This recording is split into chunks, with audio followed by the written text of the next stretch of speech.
Donnie and Dolly. The team is supported by ableauctions.ca.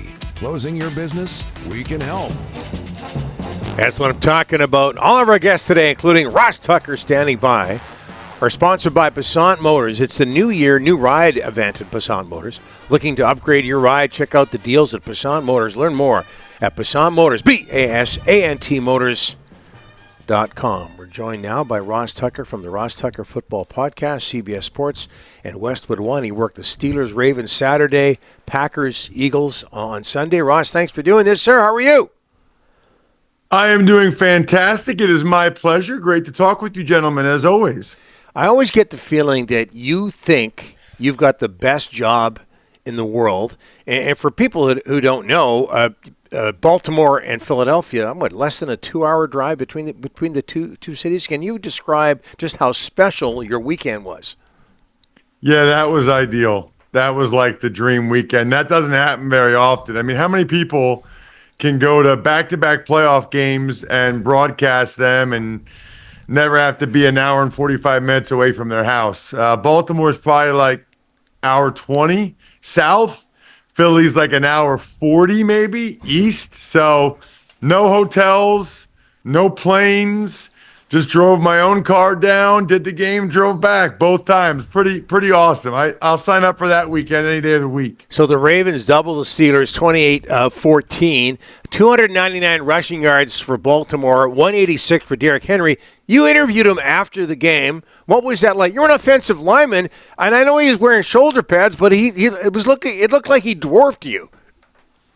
I don't know about dwarfed, Donnie. That was very okay, maybe that's the wrong word.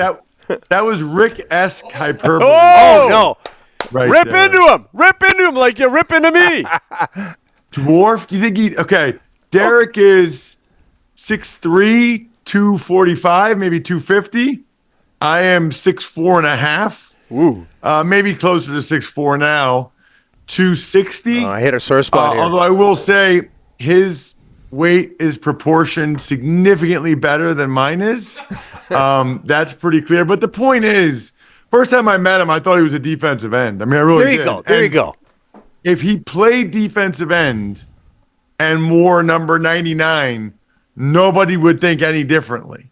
But he's a running back, and when he gets ahead of steam, that's incredibly scary. It's very intimidating. It's like I can go back to midget football when I was a fullback and I was pretty big, and a lot of kids didn't want any piece of that. He's doing that in the NFL to NFL guys. Certainly looked like the Steelers didn't want any piece of that. Okay, I got to smooth things over here. You're definitely bigger than Russell Wilson. How would you describe his season in Pittsburgh?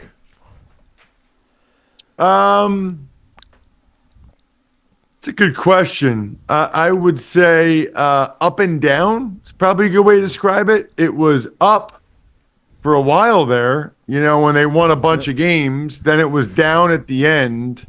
Although I actually thought he played pretty well in the second half of that game against the Ravens. I mean, I thought their defense was a much bigger issue in that game. I mean, the Steelers have invested a lot of money in those guys on defense. Cam Hayward, TJ Watt, Alex Highsmith, Patrick Queen, Minkah Fitzpatrick.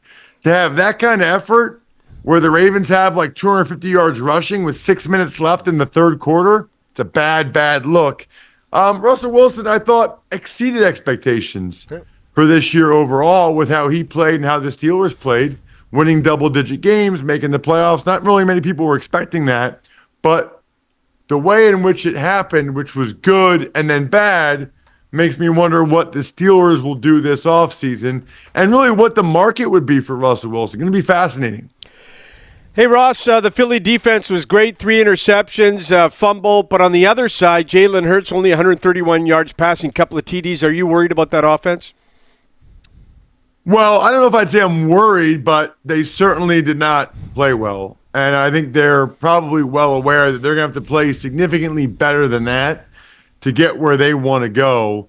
The defense was pretty much lights out. I mean, all the turnovers and holding the Packers to 10 points is super impressive.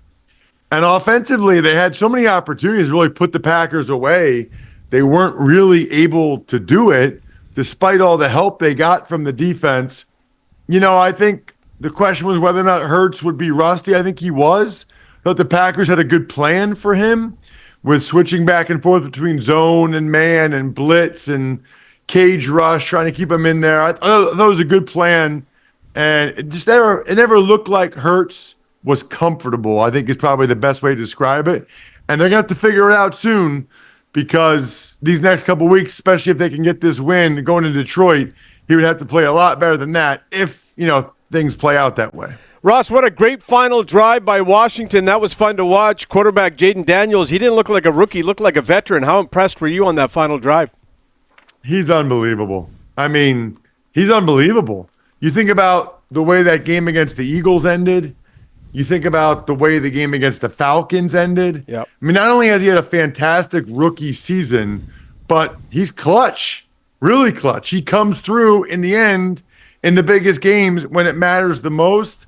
Color me thoroughly impressed by Jaden Daniels in every way. It's funny because I thought C.J. Stroud last year had the best rookie season I've ever seen for a rookie quarterback, and Jaden Daniels might have topped it. With what he's done, it's super, super impressive. And I'm thrilled for Washington fans that they got their first playoff victory in 20 years? Mm-hmm. I mean, that is a long time. Very, very cool. I'm thrilled for them. And I think, they have so much confidence in him and he's so much confidence in himself. They can give the Lions a game Saturday night, I think. Yeah, and that game 20 years ago was also against Tampa Bay. Back to one of the games that you covered, Eagles over the Packers, 22-10. Ross, you okay? And I know they won, but are you okay with A.J. Brown reading a book on the sidelines? Believe it or not, you're the first person that's asked me that. That is a new one for me. I would say this. I've watched A.J. Brown play a lot of football. I'm okay with whatever he does to play as well as he does. Whatever he's doing, I'm okay with that, but I've never seen that before. That blew my mind that he brings a book out there, that he reads it. I will say, though, things can get intense. If that helps keep him centered, if that helps keep him focused, if that relaxes him, I think it's great. I think it's great, certainly for the guy that wrote the book. Man, I will say this, though, now, I didn't know that was allowed. You're going to have a lot of players out there that are going to get people to say, hey, can you bring my book out to the sideline and get caught on TV reading it? It's like the number one bestseller on Amazon right now. It is. It's called Inner Excellence, some sort of motivational book. And like you say, the author's got to be pretty happy. What happens tonight? Rams Vikings.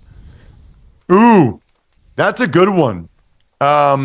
Let's hope the over hits, because that's what I said on the Even Money Betting podcast. So let's hope the over hits. 46.5 is where I got it. I think it's going to be a really good game. I am curious to see the impact of not only the change of venue, but just what the Rams players have had to go through, right? I mean, that's tough to go through. I mean, that's real life. I don't know if it affected the Chargers or not. It certainly didn't seem to help them. And we'll see whether or not it has any impact on the Rams in tonight's game. But I expect there to be a lot of points. I think it's going to be fun. Maybe 31-28, 27-24 could go either way. I think the Vikings probably have the better team, but Sean McVay's pretty darn impressive, and I certainly have more faith in Matthew Stafford than I do in Sam Darnold this time of year. What about the quarterback? And everybody's going to be talking about this game, but the quarterback matchup next weekend, Ravens-Bills, Ross. Incredible. Absolutely incredible. One of the best divisional round matchups I can ever remember, really, and as long as I've been doing this. I mean, it feels like almost a Super Bowl caliber matchup that's going to be happening in the divisional round. So I'm looking forward to it. Get your popcorn ready. The two leading vote getters for MVP. It could go either way. I think the Ravens may be a little bit more talented. The Bills playing at home. I just hope it's the great game that we're all kind of hoping for. And they've got that guy you interviewed at the end of the game on the weekend. So there's that. The guy that dwarfs. Yeah, the guy that dwarfs me. Exactly. How can they lose? Yeah. All right, Ross. You enjoy every weekend. Enjoy next weekend as well. We'll talk to you next week. I will. Great talking with you guys. Thank you. You bet.